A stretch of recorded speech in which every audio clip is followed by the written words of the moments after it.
Alright, this has been a long time coming. It's been years. I should have made this video a long time ago and I didn't do it. I guess life just got in the way. So this was a brutal project. 1966 Allis Chalmers HD4 had a D2200 series diesel motor in it that just was completely grenaded. Crank nose was broken. Number 4 rod bearing was spun. Gear drive was grenaded. I mean, it was just garbage. So anyway, this one's a little bit out of the ordinary. This one's has an optional tuner dozer. It has a 15-year newer Gleaner F2 combine engine, which is what do you say, the predecessor of the D2200, but this one's turbocharged, intercooled, and balance shafted. And mounting it in there, everything was different. It might as well have been a Perkins. I mean, it was just, everything was upside down. So anyway, I'll get the camera off this stupid stand and get in there and show you all that nonsense, but I'm going to try to start this lump up and then we'll go from there, see what happens.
Alright, so here's the deal. Here's this motor. So much stuff had to be changed because it was all backwards. So here these cooling pipes came up the different direction. Right, and then this hydraulic line was in the way. I had to make a special fitting for that. So cleared this intercooler. And then the jack shaft that ran through the middle that ran the fan, well, that wasn't going to cut it, so it had to have a hurricane in there with a computer controller, which works out awesome. And I had to make this intake manifold and brace it up, intake, inlet duct pipe and whatnot. My tuner air cleaner there, 4-inch aluminum exhaust pipe.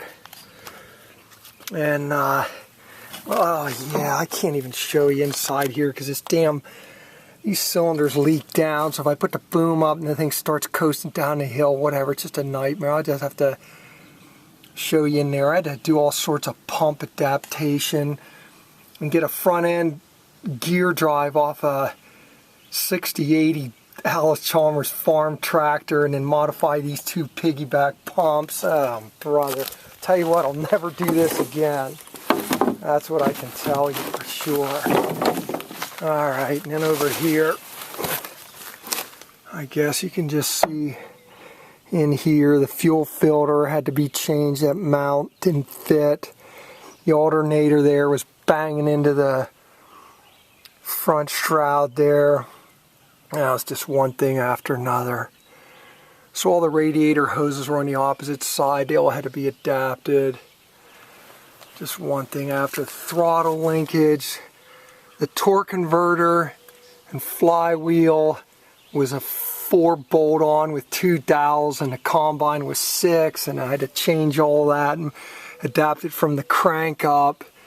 These front motor mounts hit on stuff, so they had to be sawn out for clearance, and pump had to be rebuilt because it was garbage, which I did that, which is amazing because it's about the only pump, a Rusa Master, you can rebuild on your workbench.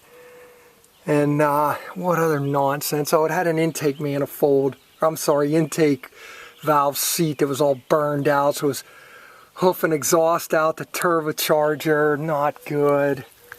And just one thing after another. But anyway, it's pretty good now, as long as the tracks stay on it, which every now and again they don't.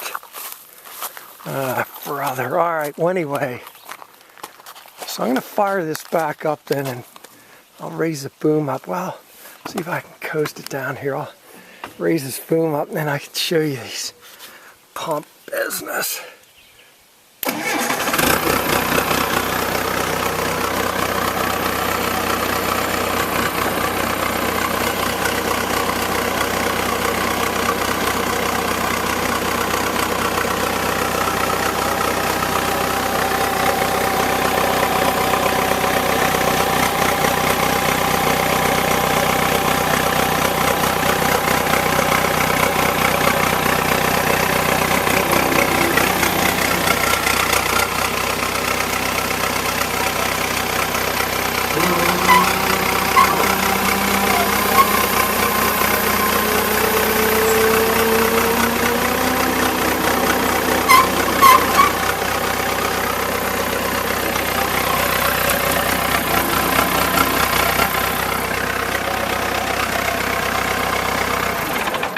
So here's this pump arrangement. Right here I had to go with a different timing cover, I think an intermediate plate. And then this was off a 6080. And this is off the original HD4. And then this pump grenaded. It's really hard to find expensive pump. I think it's like a 10 spline. They don't make it for anything. So I lucked out and got one of those. And here's this goofy fitting I had to make. I forget what it was, like a dash 1614 or something that doesn't exist. So I had to make a mandrel and chuck this in a lathe and cut my own threads and then hand form this thing to clear the damn boom cylinders and whatnot. But this motor is roughly, well, I think it is, twice the horsepower. It's 100 horsepower, and I think the original one was 50, which means that you can't cowboy it too much. You can, but try not to. It's hard enough just to get this thing to do, control it as it is.